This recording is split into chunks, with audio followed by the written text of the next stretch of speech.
Part 2. You will hear the warden of a nature trail talking to a group of people who are interested in hiking on the trail. First, you have some time to look at questions 11 to 14.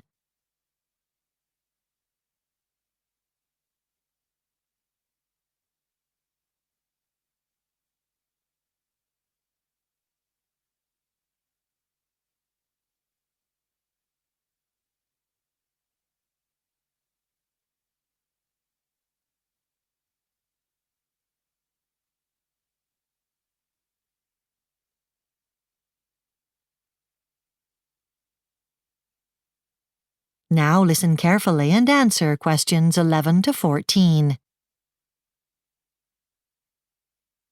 Good morning. I'm Susan Meyer, trail warden for the McFadden Hiking and Nature Trail. Let me tell you a bit about the trail. The trail is 25 miles long, running roughly east to west. To hike it, you may start at either end of the trail or in between.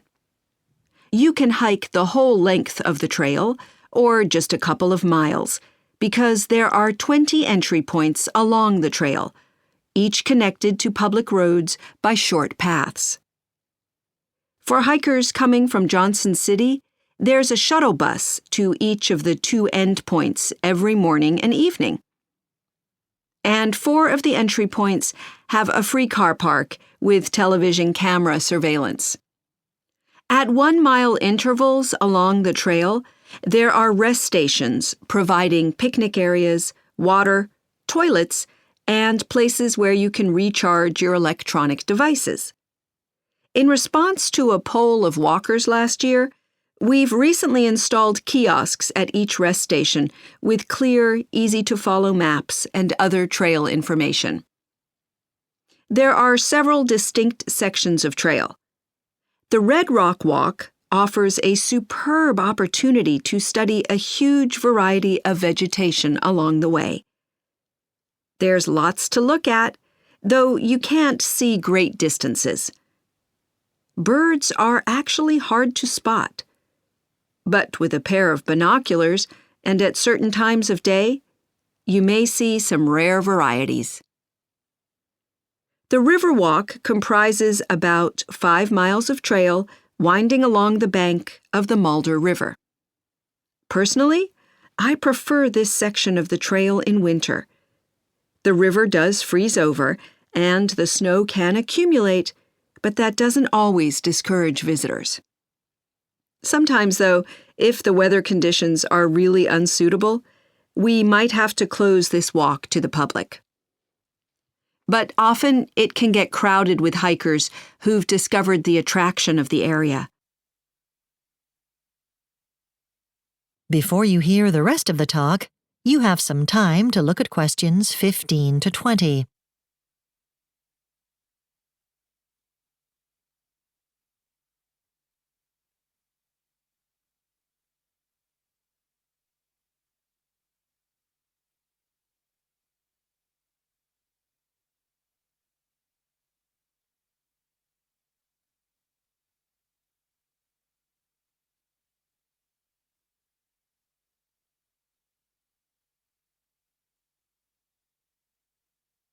Now listen and answer questions 15 to 20. Now let me tell you about the Halfway Hostel, located approximately midway along the trail. It has a range of facilities available to help make your walking experience memorable. Let me give you some information about the various facilities available there.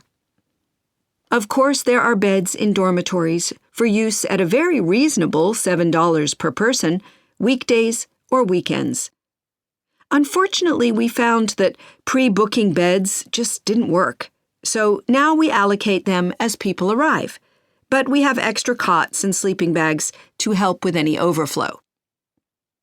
There are 2 family rooms accommodating 6 people each, with private bathrooms.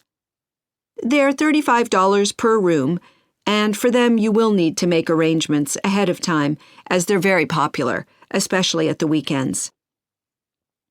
A popular facility that we've recently added is coin-operated washing machines for your clothes.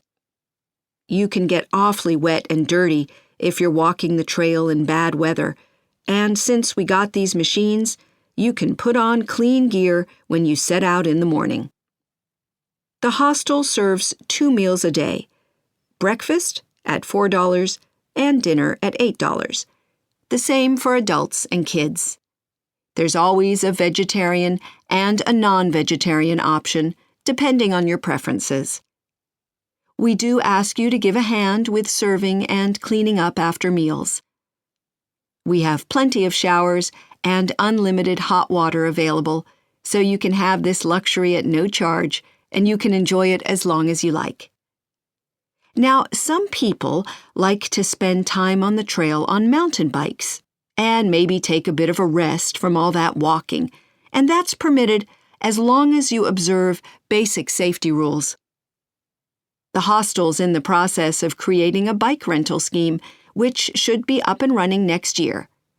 So, if you think that... That is the end of Part 2. You now have 30 seconds to check your answers to Part 2.